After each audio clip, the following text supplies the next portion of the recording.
CM Siddaramaiah ಪರ ನಿಂತಿದ್ದಾರೆ ಹಲವು ಸಚಿವರು. ನಾಯಕತ್ವ ಬದಲಾವಣೆಯ ಬಗ್ಗೆ ಚರ್ಚೆಗಳಾಗ್ತಾ ಇರುವಂತಹ ನಡುವೆಯೇ ಸಿದ್ದರಾಮಯ್ಯ ಅವರಿಗೆ ಸಚಿವರ ಬೆಂಬಲ ಇದೆ. ಸಿದ್ದರಾಮಯ್ಯ ಅವರೇ ಮುಂದುವರಿಯಲಿ ಅಂತ ಹೇಳಿ ಹಲವು ಬಾರಿ ಬಹಿರಂಗವಾಗಿಯೂ ತಮ್ಮ ಅಭಿಪ್ರಾಯವನ್ನ ವ್ಯಕ್ತಪಡಿಸಿದೆ ಈ ಸಚಿವರ ಕೂಟ. ಸಚಿವರ ಬಲವನ್ನೇ ಸಿದ್ದರಾಮಯ್ಯ ಅವರನ್ನ ಸಚಿವರ ಬಲವೇ ಮುಂದುವರಿಸುತ್ತಾ ಹಾಗಾದ್ರೆ ಡೀಟೇಲ್ಸ್ ನ ಶಿವಪ್ರಸಾದ್ ನೀಡ್ತಾ ಹೋಗ್ತಾರೆ. ಶಿವಪ್ರಸಾದ್, ಪಕ್ಷದ ಒಳಗೆ ಇಬ್ಬರ ಬಲಾಬಲದ ಬಗ್ಗೆಯೂ ಕೂಡ ಆಗಾಗ್ಗೆ ಚರ್ಚೆಯಾಗಿರುತ್ತೆ. ಅದರಲ್ಲಿ ಸಿದ್ದರಾಮಯ್ಯ ಅವರಿಗೆ ಇರುವಂತಹ ಸಚಿವರ ಬೆಂಬಲ ಇದೆಯಲ್ಲ, ಅದು ಅವರಿಗೆ ದೊಡ್ಡ ಶಕ್ತಿಯಾಗ್ಬಿಡುತ್ತಾ ಈ ನಾಯಕತ್ವ ಬದಲಾವಣೆಯ ನಿರ್ಣಾಯಕ ಘಟ್ಟದಲ್ಲಿ ಅಂತ ಹೇಳಿ ಶಿವಪ್ರಸಾದ್. ಖಂಡಿತವಾಗಿ ವಿಜಯಶ್ರೀ, ಸಿಎಂ ಸಿದ್ದರಾಮಯ್ಯ ಪರವಾಗಿ ಅಹಿಂದ ಸಮುದಾಯ ಜೊತೆಗೆ ಅಹಿಂದ ಸಚಿವರು ಶಾಸಕರು ನಿರಂತರವಾಗಿ ಅವರ ಬೆನ್ನಿಗೆ ನಿಂತಿದ್ದಾರೆ. ಎಂತಹ ಸಂಕಷ್ಟದ ಸಂದರ್ಭದಲ್ಲೂ ಕೂಡ ಹೈಕಮಾಂಡ್ ನಾಯಕರ ಮುಂದೆ ಸಿದ್ದರಾಮಯ್ಯ ಪರವಾಗಿ ತಮ್ಮ ಅಭಿಪ್ರಾಯವನ್ನು ಕೂಡ ತಿಳಿಸ್ತಾ ಬಂದಿದ್ದಾರೆ. ಇನ್ನು ನಾಯಕತ್ವ ವಿಚಾರದ ಗೊಂದಲ ಬಂದಂತ ಸಂದರ್ಭದಲ್ಲೂ ಕೂಡ ಹೈಕಮಾಂಡ್ ನಾಯಕರು ದೆಹಲಿಗೆ ಸಿದ್ದರಾಮಯ್ಯ ಅವರನ್ನ ಕರೆಸಿಕೊಂಡಂತ ಸಂದರ್ಭದಲ್ಲೂ ಕೆಲವೊಂದಿಷ್ಟು ಆಪ್ತ ಸಚಿವರು ಸಿಎಂ ಸಿದ್ದರಾಮಯ್ಯ ಅವರ ಜೊತೆ ದೆಹಲಿಗೆ ತೆರಳಿದ್ದಿದೆ.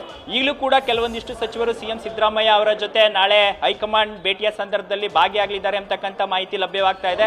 ಇದರ ಜೊತೆಗೆ ರಾಜ್ಯದಲ್ಲಿ ಎರಡು ಪ್ರಬಲ ಪಕ್ಷಗಳನ್ನ ತಕ್ಕ ಉತ್ತರವನ್ನ ನೀಡಬೇಕಾದ್ರೆ ಸಿದ್ದರಾಮಯ್ಯ ಅವರ ನಾಯಕತ್ವ ಕೂಡ ಮುಖ್ಯ. ಅವರೇ ತಕ್ಕವಾದಂತ ಉತ್ತರ ಕೊಡ್ಲಿಕ್ಕೆ ಸಾಧ್ಯ. ಜೊತೆಗೆ ಅಹಿಂದ ಸೇರಿದಂತೆ ಇತರ ಪ್ರಬಲ ಸಮುದಾಯದ ಬೆಂಬಲ ಕೂಡ ಸರ್ಕಾರಕ್ಕಿದೆ, ಅಂದ್ರೆ ಸಿದ್ದರಾಮಯ್ಯ ಅವರ ಮುಖಾಂತರ ಸರ್ಕಾರಕ್ಕಿದೆ.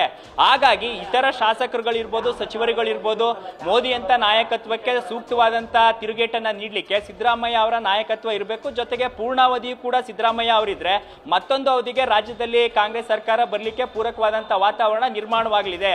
ಹಾಗಾಗಿ ಸಿದ್ದರಾಮಯ್ಯ ಅವರೇ ಮುಂದುವರಿಬೇಕು ಎಂಬತಕ್ಕಂಥ ವಾದವನ್ನ ಎಂಬಿ ಪಾಟೀಲ್ ಇರ್ಬೋದು, ಜಿ ಪರಮೇಶ್ವರ್ ಇರ್ಬೋದು, ಎಚ್.ಕೆ. ಪಾಟೀಲ್ ಸೇರಿದಂತೆ ಇತರ ಸಚಿವರು, ಜಾರಕಿಹೊಳಿ ಅವರನ್ನು ಕೂಡ ಒಳಗೊಂಡಂತೆ ಎಚ್.ಸಿ. ಮಹದೇವಪ್ಪ ಅವರು ಸೇರಿದಂತೆ ಇತರ ಸಚಿವರುಗಳು ಕೂಡ ಇದೇ ಅಭಿಪ್ರಾಯವನ್ನ ಹೊರ ಹಾಕ್ತಾ ಇದ್ದಾರೆ. ಹಾಗಾಗಿ ಹೈಕಮಾಂಡ್ಗೆ ಸ್ಪಷ್ಟವಾದಂತ ಅಭಿಪ್ರಾಯವನ್ನ ಸಿದ್ದರಾಮಯ್ಯ ಆಪ್ತ ಸಚಿವರು ಸೇರಿದಂತೆ ಕೆಲವೊಂದಿಷ್ಟು ಶಾಸಕರು ಸಿದ್ದರಾಮಯ್ಯ ಪರವಾಗಿ ತಮ್ಮ ನಿಲುವನ್ನ ವ್ಯಕ್ತಪಡಿಸ್ತಾ ಬಂದಿದ್ದು, ಸದ್ಯ ಸಿದ್ದರಾಮಯ್ಯ ಅವರಿಗೆ ಬೆನ್ನೆಲುಬಾಗಿ ಈ ಸಚಿವರುಗಳು ಕೂಡ ಸದಾ ಸಮಯದಲ್ಲಿ ನಿಲ್ತಾ ಇರ್ತಾರೆ. ಯಾವುದೇ ಕಾರಣಕ್ಕೂ ಕೂಡ ನಾಯಕತ್ವ ಬದಲಾವಣೆ ಅಂತ ನಿರ್ಧಾರಕ್ಕೆ ಹೈಕಮಾಂಡ್ ನಾಯಕರು ಕೈ ಹಾಕಬಾರದು ಎಂಬತಕ್ಕಂಥ ಪ್ರಬಲವಾದಂತಹ ಮನವಿಯ ಜೊತೆಗೆ ಸಿದ್ದರಾಮಯ್ಯ ಅವರ ನಾಯಕತ್ವದಲ್ಲೇ ಮುಂಬರ್ತಕ್ಕಂಥ ಚುನಾವಣೆ ಎದುರಿಸಬೇಕು ಎಂಬತಕ್ಕಂಥ ಮನವಿಯನ್ನು ಕೂಡ ಹೈಕಮಾಂಡ್ ನಾಯಕರಿಗೆ ಮಾಡಲಿದ್ದಾರೆ. ವಿದ್ಯಾಶ್ರೀ, ನ್ಯೂಸ್ ಫಸ್ಟ್ ನಿರ್ಭೀತಿಯಿಂದ ನಿಮ್ಮ ಪರವಾಗಿ.